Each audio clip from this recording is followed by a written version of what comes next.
Hello नमस्कार साथियों, स्वागत है एक बार फिर से आप सभी का बिहार के इस number 1 YouTube channel study with Ravi पर।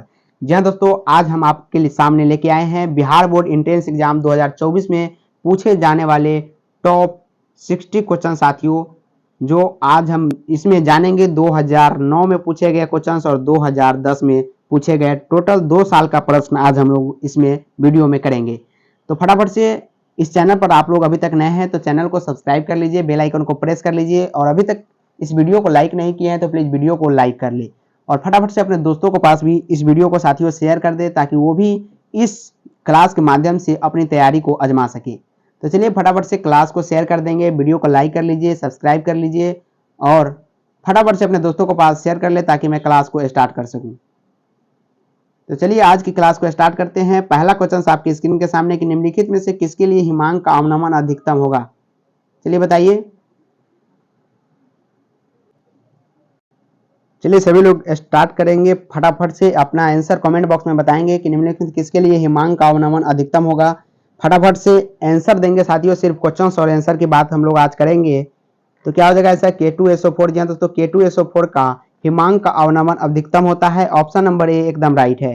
चलिए आगे चलते हैं। दूसरा नंबर सवाल आपकी स्क्रीन के सामने साथियों, ये क्वेश्चंस आपको 60 to 70, जी हाँ दोस्तों, 60 से 70 क्वेश्चंस आपको डायरेक्ट एग्जाम में, क्या डायरेक्ट एग्जाम में टकराएंगे साथियों। इसका गारंटी मैं 99% दे सकता हूं, क्योंकि ऐसे ही क्वेश्चंस इस मॉडल पेपर में आपको सेलेक्ट किया गया है। टोटल 200 प्रश्न है साथियों, और 200 प्रश्न से आपके पास एक भी क्वेश्चन बिहार बोर्ड में बाहर नहीं जाने वाला है। तो चलिए 2 नंबर सवाल का जवाब आप लोग बताइए। कहता है कि प्रथम कोटि अभिक्रिया के लिए वेग स्थिरांक की इकाई होती है। आप लोग 2 कोटि जरूर याद कर ले, एक शून्य कोटि और एक फर्स्ट कोटि। 2 कोटि में से एक कोटि का क्वेश्चन आपको 5 नंबर में, जी हाँ 5 नंबर में ये क्वेश्चन आपसे 100 to 10% रिपीट होगा। क्या 100 to 10% ये क्वेश्चन 5 नंबर में पूछा जाएगा। और एक क्वेश्चन आप ऑब्जेक्टिव के लिए जरूर याद कर ले, जिसमें आप शून्य कोटि, प्रथम कोटि, द्वितीय कोटि और तृतीय कोटि, ये 4 जरूर याद कर ले। इससे आपको ऑब्जेक्टिव में 1 नंबर एकदम फिक्स हो जाएगा, और एक सिंपल सी सवाल है। चलिए बताइए कि प्रथम कोटि अभिक्रिया के लिए वेग स्थिरांक की इकाई क्या है। जी हाँ, सेकेंड इनवर्स, जो कि सभी का राइट ऑप्शन आ रहा है। Second inverse option number A एकदम राइट है। Mole litre inverse second inverse क्या होता है, 0 कोटि का होता है, जो कि 0 को होता है। ऑप्शन नंबर बी होता है। चलिए इसका फाइनली ऑप्शन नंबर ए एकदम राइट है। आगे चलते हैं। 3 नंबर सवाल आपके स्क्रीन के सामने कहता है स्त्री PO3 है, एक क्या है। स्त्री PO3 एक क्या है साथियों, एक भास्मिक अम्ल है, द्विभाषमिक है, त्रिभाषमिक है, या नॉन ऑफ दीज। तो जब भी आपको यहाँ पर 3 दिखाई दे, जी हाँ 3 जब भी आपको यहाँ पर दिखाई दे 3, तो ये द्विभाषमिक हो जाता है। क्या द्विभाषमिक हो जाता है। अगर 4 दिखाई दे, यह H अगर 4 रहे तो ये त्रिभाषमिक हो जाता है। यहाँ आपको ध्यान देने वाली बात है, और ये सवाल 100 to 10% पूछा जाएगा, क्योंकि ये 5 से 6 बार, जी हाँ 5 से 6 बार ये क्वेश्चन आपके बिहार बोर्ड में रिपीट हो चुका है। चलिए आगे चलते हैं। क्लास अगर अच्छा लग रहा हो तो प्लीज अपने दोस्तों के पास जरूर शेयर करें, ग्रुप में जरूर फैलाएं, ताकि मुझे सपोर्ट मिले और आगे की महातांडव सीरीज आप लोगों के लिए लाया जाएगा। तो चलिए 4 नंबर सवाल आपके स्क्रीन के सामने है। इसका जवाब बताइए कि निम्नलिखित में से कौन संक्रमण धातु का आयन प्रतिचुंबकीय है। सबसे पहले आपको इस क्वेश्चन के माध्यम से आपको यह बता दें कि संक्रमण धातु कहां से कहां तक होता है पीरियोडिक टेबल में। तो 21 से लेकर 29 तक, जी दोस्तों 21 से 29 तक संक्रमण तत्व होता है। जिंक का क्या होता है, 30 हो जाता है। क्या 30। तो ये संक्रमण क्या संक्रमण धातु मेटल के अंतर्गत ये नहीं आता है, इसलिए 21 से 30 तक ट्रांजिशन एलिमेंट कहलाता है। ये आपको ध्यान देना है। और ये सवाल भी ऑब्जेक्टिव में कई बार, जी ऑब्जेक्टिव में ये सवाल भी कई बार पूछा गया है। तो चलिए इसका फाइनली आंसर क्या होगा, आप लोग ये बताइए कि कौन धातु का आयन प्रतिचुंबकीय। यहाँ पर ऑप्शन नंबर मिसिंग है, चलिए आप बताइए। I+2 है। यह कौन सा होगा, ऑप्शन नंबर डी ही एकदम राइट है। ऑप्शन नंबर डी एकदम राइट है। चलिए आगे चलते हैं। 5वां नंबर सवाल आपके स्क्रीन के सामने कहता है अयस्क में उपस्थित अशुद्धि को कहते हैं, क्या कहते हैं आपको बताना है। और ये भी सवाल लगभग बहुत बार पूछा गया है साथियों, और 1 नंबर फ्री में देके जाता है, क्योंकि एकदम आसान सवाल है। अयस्क में उपस्थित यानी प्रेजेंट अशुद्धि को क्या कहते हैं। फ्लक्स, गैंग, स्लैग या मिश्र धातु। क्या कहते हैं आपको बताना है अशुद्धि को। ये क्या कहते हैं, गैंग कहते हैं। क्या गैंग कहते हैं, जो कि ऑप्शन नंबर बी में है, और सभी का एकदम राइट ऑप्शन है। ऑप्शन नंबर बी एकदम राइट है। अभी तक आप लोग वीडियो को लाइक नहीं किए हैं, प्लीज वीडियो को लाइक कर ले। चलिए आगे चलते हैं। 6 नंबर सवाल आपके स्क्रीन के सामने है। कहता है कि NiCO4 में निकल का ऑक्सीकरण अवस्था है। कितना है निकल का ऑक्सीकरण अवस्था। आशा करता हूं कि आपको ऑक्सीकरण अवस्था निकालना आता होगा, डिटेल में आप लोग पढ़े होंगे। यहाँ ऑब्जेक्टिव की बात कर रहे हैं तो सिर्फ क्वेश्चन और आंसर की बात करेंगे, डिटेल्स में नहीं जाएंगे, क्योंकि आप लोग डिटेल्स में पूरी तरह से पढ़ लिया होगा। और मैं एक बार फिर बता दूं साथियों इस क्वेश्चन के माध्यम के कि ये सवाल आपको सेम टू सेम ऐसा ही पूछा जाएगा, इसमें आपको कोई भी चेंज नहीं किया जाएगा। और ये सवाल लगभग 3 बार रिपीट हो चुका है, यह 3 बार रिपीट हो चुका है। तो बताइए कि निकल का ऑक्सीकरण अवस्था है, यह 0 होता है, इसीलिए सभी स्टूडेंट इसे याद करके रखते हैं। निकल जब भी पूछे तो ऑक्सीकरण अवस्था कितना हो जाएगा, 0 हो जाएगा। और यहाँ कंपाउंड पर डिपेंड करता है, हो सकता है यहाँ कंपाउंड आपको चेंज कर दे। जय श्री राम। चलिए आगे चलते हैं। 7 नंबर सवाल आपके स्क्रीन के सामने है कि निम्न में से कौन सी दवा बुखार में काम आती है। यह दोस्तों ये आपको पता होगा कि कौन दवा बुखार में काम आती है। 7 नंबर सवाल का जवाब आप लोग कमेंट बॉक्स में फटाफट से दीजिए। एनाल्जेसिक, एंटीबायोटिक या एंटीपायरेटिक या ट्रैंक्विलाइजर, कौन सा दवा है जो बुखार में आता है। तो साथियों ट्रैंक्विलाइजर तो निश्चेतक के रूप में काम आता है, इसे बेहोशी करता है डॉक्टर। और एंटीपायरेटिक है या एंटीबायोटिक है ये आपको बताना है। एनाल्जेसिक भी इसी के अंतर्गत आता है। तो बुखार को कौन सी दवा कम करता है, या कौन सी करता है, एंटीपायरेटिक करता है। ये आपको ध्यान देना है कि एंटीबायोटिक नहीं, एंटीबायोटिक बिल्कुल भी नहीं बुखार को कम करता है, एंटीपायरेटिक करता है, जो कि ऑप्शन नंबर सी में है। और ये 100 to 10% क्वेश्चन का आंसर राइट है, आप लोग कहीं भी देख सकते हैं। चलिए आगे चलते हैं। 8 नंबर सवाल आपके स्क्रीन के सामने, थोड़ा जूम आउट करता हूं, आपको पूरी तरह से दिख रहा होगा स्क्रीन पे। 8 नंबर सवाल क्या पूछा है आपसे कि मिथाइल एमीन के किस अभिक्रिया द्वारा बनाया जा सकता है। मिथाइल अमीन, जी हाँ दोस्तों, मिथाइल अमीन के किस अभिक्रिया द्वारा बनाया जा सकता है। ऊर्जा अभिक्रिया, हॉफमैन ब्रोमाइड अभिक्रिया, विलोपन अभिक्रिया या क्लेमेंसन अभिक्रिया। 4 ऐसे अभिक्रिया जो कि ऑप्शन में आपको यहाँ पर दिख रहा होगा साथियों। चारों अभिक्रिया को आपको 100 to 10% इसे याद करके जाना है, क्योंकि ये 2 नंबर में पूछा जा सकता है, या अब तो 5 नंबर में भी 3 क्वेश्चंस डाल के आपको 5 नंबर में पूछ देगा, जिसमें बुर्ज अभिक्रिया, हॉफमैन अभिक्रिया और क्लेमेंसन दे सकता है। ये 4 अभिक्रिया बिहार बोर्ड की नजर पर हमेशा बनी हुई है, इसलिए आप लोग 8 नंबर क्वेश्चंस में जो भी ऑप्शन दिया है, इस चारों ऑप्शन को आप लोग सब्जेक्टिव के लिए जरूर तैयार कर ले। तो बताइए 8 नंबर सवाल का जवाब सभी लोग। यह क्या हो जाएगा, हॉफमैन ब्रोमाइड। क्या हॉफमैन ब्रोमाइड हो जाएगा, जो कि ऑप्शन नंबर बी में है। ऑप्शन नंबर बी एकदम राइट है। हॉफमैन ब्रोमाइड अभिक्रिया द्वारा मिथाइल एमीन तैयार किया जाता है। चलिए आगे 9 नंबर सवाल आपके स्क्रीन के सामने ये रहा। 9 नंबर सवाल का जवाब आप लोग फटाफट से कमेंट बॉक्स में देंगे, सभी का कमेंट मैं सीन कर रहा हूं। बताइए, कहता है कि एल्किल हैलाइड को एल्कोहल में बदला जाता है। किस प्रक्रिया द्वारा एल्किल हैलाइड को एल्कोहल में आप लोग बदलेंगे। प्रयोगशाला अभिक्रिया, विस्थापन अभिक्रिया, विलोपन अभिक्रिया या डिहाइड्रो हैलोजिनेशन अभिक्रिया। ये जो अभिक्रिया साथियों कुछ डिटेल्स में पढ़ना होता है, जो कि बिहार बोर्ड लेवल पर कम ही पढ़ाया जाता है। और योगात्मक, विस्थापन और विलेपन, ये 3 अभिक्रिया आपको पढ़ाया गया होगा। तो बताइए कि एल्किल हैलाइड को एल्कोहल में किस प्रक्रिया द्वारा आप बदलेंगे। जी विस्थापन अभिक्रिया द्वारा। किस अभिक्रिया द्वारा, विस्थापन अभिक्रिया, जो कि ऑप्शन नंबर बी में है और एकदम राइट है ऑप्शन नंबर बी। चलिए 10 नंबर सवाल आपके स्क्रीन के सामने कि कैप्रोलेक्टम किसका मोनोमर यानी एकलक है। यह सवाल आपसे बहुलक से पूछा गया है, पॉलीमर चैप्टर से पूछा गया है कि कैप्रोलेक्टम किसका मोनोमर यानी एकलक है। बताइए 10 नंबर सवाल का जवाब फटाफट से आप लोग। कैप्रोलेक्टम किसका मोनोमर है, नाइलॉन 6 का, नाइलॉन 6 या नाइलॉन 2, नाइलॉन 6 या टेरिलीन। तो कैप्रोलेक्टम किसका मोनोमर है यानी एकलक किसका है, सभी को आप लोग बताना है कमेंट बॉक्स में। जी हाँ दोस्तों, किसका है, 10 नंबर सवाल का जवाब कमेंट बॉक्स में देना है। किसका है, नाइलॉन 6 का है। जी हाँ, नाइलॉन 6 का कैप्रोलेक्टम मोनोमर होता है और नाइलॉन 6 बहुत सारे मिलकर कैप्रोलेक्टम का निर्माण करता है। ऑप्शन नंबर ए एकदम राइट है। चलिए आगे, ये भी क्वेश्चन आपसे फिक्स में पूछा जाता है, जो कि 11 नंबर में पूछा गया है। NiCO4 की ज्यामिति कैसी होती है। ज्यामिति से एक क्वेश्चन आ भी सकता है और नहीं भी आ सकता है, तो आप लोग याद करके जरूर जाए कि NaCO4 की ज्यामिति है? चतुष्फलकीय, वर्ग समतलीय, अष्टफलकीय या नॉन ऑफ दीज? कैसा है आपको बताना है, फटाफट आप लोग बताइए कमेंट बॉक्स में कि NaCO4 की ज्यामिति यह चतुष्फलकीय होती है। कैसा होता है? चतुष्फलकीय, जो कि ऑप्शन नंबर ए में है। जब भी यहाँ पर आपको 4 दिखे, जी हाँ 4 दिखे तो वो चतुष्फलकीय निश्चित रूप से होता है। चलिए आगे 12 नंबर सवाल आपके स्क्रीन के सामने कहता है कि क्लोरोबेंजीन डीडीटी देता है। जब भी डीडीटी जहां रहेगा उसमें क्लोरो जरूर रहेगा, क्लोरो जरूर मिश्रण रहता है। तो क्लोरोबेंजीन डीडीटी देता है जब यह अभिक्रिया करता है। किससे अभिक्रिया करेगा तब यह डीडीटी देगा? चारकोल के साथ, क्लोरल के साथ, नेप्थलीन के साथ या बेंजोइड के साथ? बताइए आप लोग 12 नंबर सवाल का जवाब फटाफट से।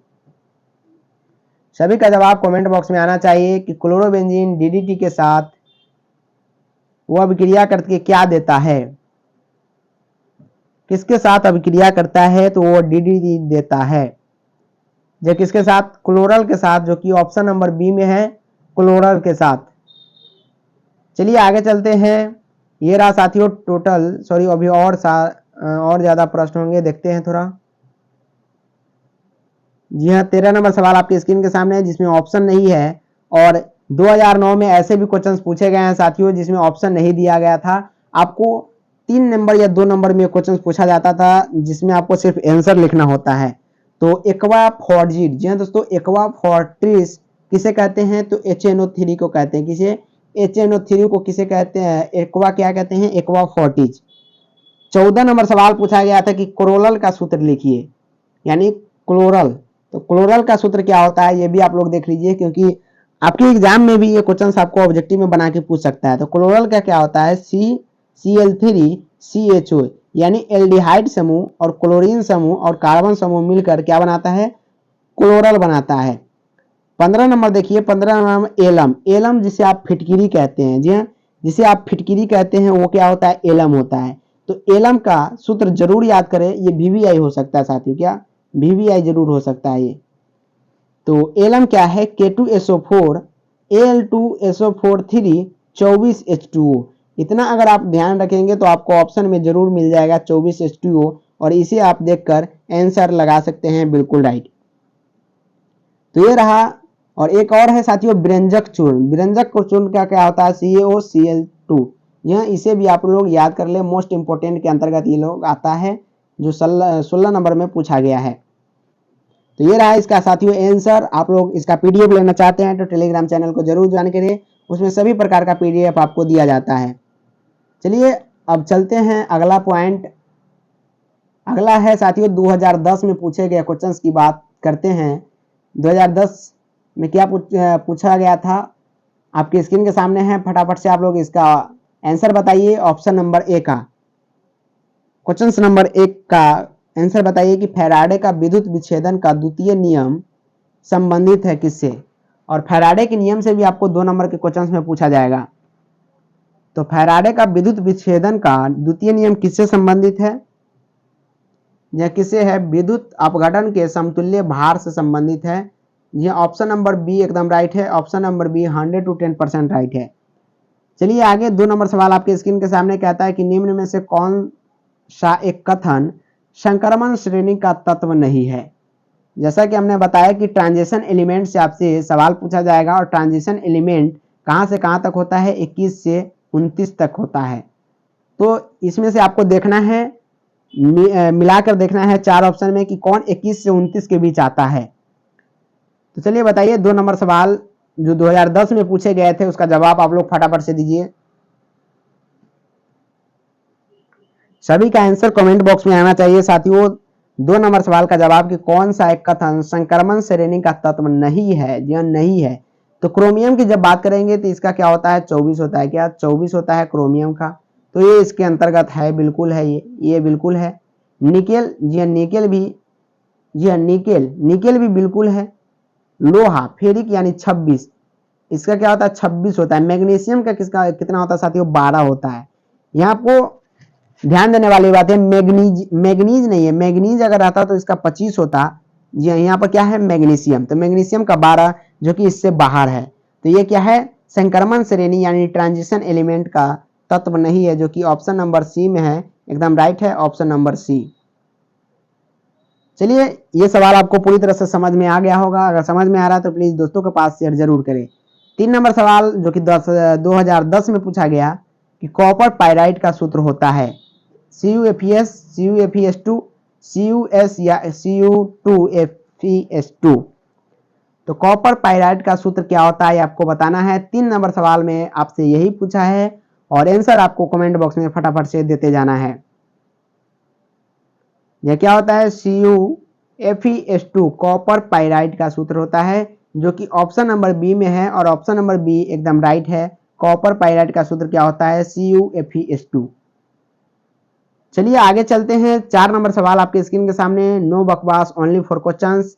4 नंबर सवाल कहता है कि निम्नलिखित में से कौन सा अनुसंख्यक गुणधर्म नहीं है? यह अनुसंख्यक गुणधर्म कौन सा इनमें से नहीं है 4 ऑप्शन में से? और अनुसंख्यक गुणधर्म से भी 2 नंबर के क्वेश्चंस में आपसे पूछा जाएगा, जिसमें से हिमांक के अवनमन बिल्कुल है, अनुसंख्यक गुणधर्म है। प्रकाशीय क्रियाशीलता ये बिल्कुल भी अनुसंख्यक गुणधर्म नहीं है। वाष्प दाब का अपेक्षिक अमन अनुसंख्यक गुणधर्म के अंतर्गत आता है और क्वथनांक का उन्नयन भी अनुसंख्यक गुणधर्म के अंतर्गत आता है। तो 4 नंबर का ऑप्शन नंबर बी एकदम इस प्रश्न के लिए राइट हो जाएगा। नहीं पूछा है तो ऑप्शन नंबर बी प्रकाशीय क्रियाशीलता अनुसंख्यक गुणधर्म नहीं है। चलिए 5 नंबर सवाल आपके स्क्रीन के सामने है। 5 नंबर सवाल क्या पूछा है कि ग्लूकोज में कायरल कार्बन परमाणु कितने होते हैं? जहाँ ग्लूकोज में कायरल कार्बन परमाणु कितने होते हैं आपको बताना है। C6H6 ये तो किसका होता है साथियों? बेंजीन का होता है। तो बताइए, बेंजीन में आपसे नहीं पूछा है, ग्लूकोज में पूछा है कि कायरल कार्बन परमाणु कितने होते हैं। ऑप्शन कहता है 4, 5, 3, 1। 4 ऑप्शन आपके स्क्रीन के सामने है। आपको आंसर देना है कि कायरल कार्बन परमाणु कितने होते हैं ग्लूकोज में। यह कितने होते हैं? 5 होते हैं। कितने? 5, जो कि सभी का राइट ऑप्शन है। ऑप्शन नंबर बी एकदम राइट है, 5 होता है ग्लूकोज में कायरल परमाणु की संख्या। 6 नंबर सवाल आपके स्क्रीन के सामने कहता है कि CH3I3 में एंटीसेप्टिक क्रिया का कारण है क्या? आयोडोफॉर्म एंटीसेप्टिक क्रिया का कारण है, I2 मुक्त होकर निकलता है ये कारण है, आंशिक आयोडीन और आंशिक CH3 का, या नॉन ऑफ दीज। बताइए कि एंटीसेप्टिक क्रिया का कारण क्या है इसमें CH3I3 में। जी हाँ, क्या है? सभी का राइट ऑप्शन बिल्कुल आ रहा है। क्या है? I3 नहीं, I2 मुक्त होकर निकल जाता है। यही एंटीसेप्टिक का कारण है, जो कि डिटॉल में उपयोग किया जाता है। 7 नंबर सवाल आपके स्क्रीन के सामने है कि ग्लिसरॉल है एक प्रकार का क्या? Primary alcohol, secondary alcohol, tertiary alcohol या ट्राईहाइड्रिक एल्कोहल है यहाँ। और ऑप्शन नंबर डी है टर्सली यानी तृतीय, थर्ड एल्कोहल। तो ग्लिसरॉल है एक प्रकार का क्या है, ये आपको बताना है। 7 नंबर क्वेश्चन आपके स्क्रीन के सामने पूछा गया है। यह ग्लिसरॉल क्या है? ट्राईहाइड्रिक एल्कोहल है। क्या है? ट्राईहाइड्रिक एल्कोहल है, जो कि ऑप्शन नंबर सी में है और ऑप्शन नंबर सी एकदम राइट है। चलिए आगे चलते हैं। एक बार फिर से आप लोग अपने दोस्तों के पास शेयर जरूर करें, सभी ग्रुपों में जरूर फैला दे और बोल दे कि क्लास लाइव है, आप लोग ज्वाइन कर ले। चलिए 8 नंबर सवाल आपके स्क्रीन के सामने कि चक्रीय फास्फोरिक अम्ल में POP बंध की संख्या होती है। मोस्ट इंपोर्टेंट है साथियों, इसे आप याद कर सकते हैं क्योंकि बार बार क्वेश्चन पूछा गया है ये प्रश्न आपके एग्जाम में कि चक्रीय मेटाफास्फोरिक अम्ल में POP बंध की संख्या होती है। ऑप्शन ए कहता है 2, 0, 3 या 4। क्या होगा? सभी का आंसर आना चाहिए कि चक्रीय मेटाफॉस्फोरिक अम्ल में POP बंध की संख्या क्या होती है।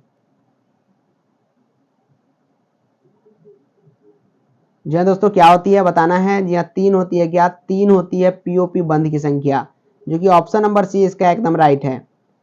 चलिए आगे 9 नंबर सवाल आपके स्क्रीन के सामने कि स्मेल्टिंग में धातु के ऑक्साइड के अवनयन में संयुक्त होता है।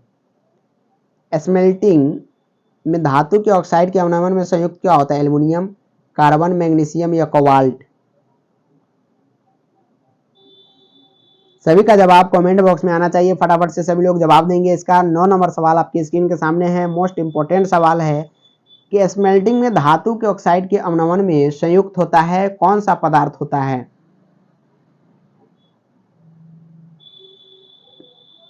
जी कौन सा होता है साथियों? कार्बन। जी कार्बन का उपयोग किया जाता है, जो कि ऑप्शन नंबर बी में है और बी एकदम राइट है।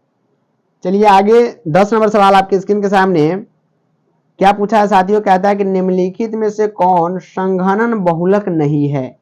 जहां संघनन बहुलक नहीं है ये आपसे पूछा है।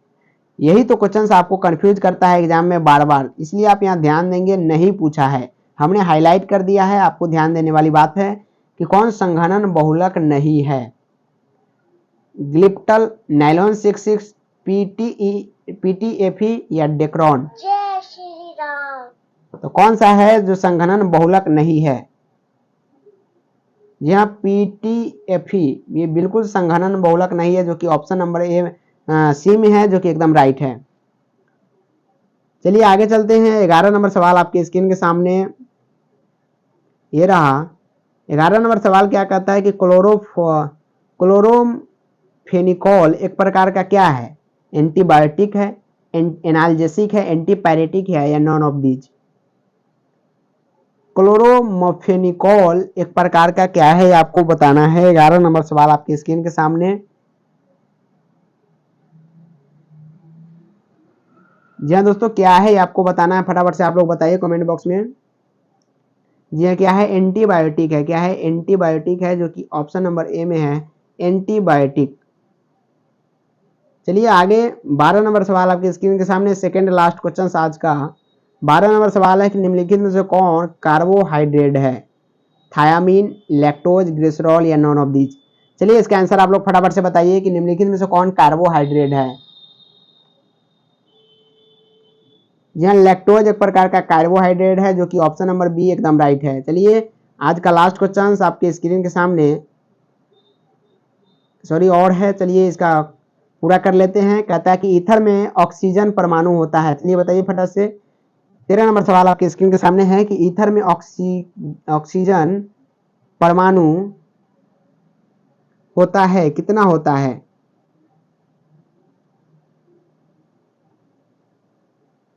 जी हाँ, कितना होता है आपको बताना है फटाफट से। जी हाँ साथियों, ईथर में ऑक्सीकरण परमाणु कितना होता है? तो 13 नंबर का एकदम तुलनात्मक रूप से सक्रिय होता है, जो कि ऑप्शन नंबर सी में है, एकदम राइट है। चलिए आप जानते हैं, देखते हैं कि 2010 में जो एक लाइनिंग क्वेश्चन पूछा गया था वो क्या था। तो 3 क्वेश्चन आपसे पूछा गया था।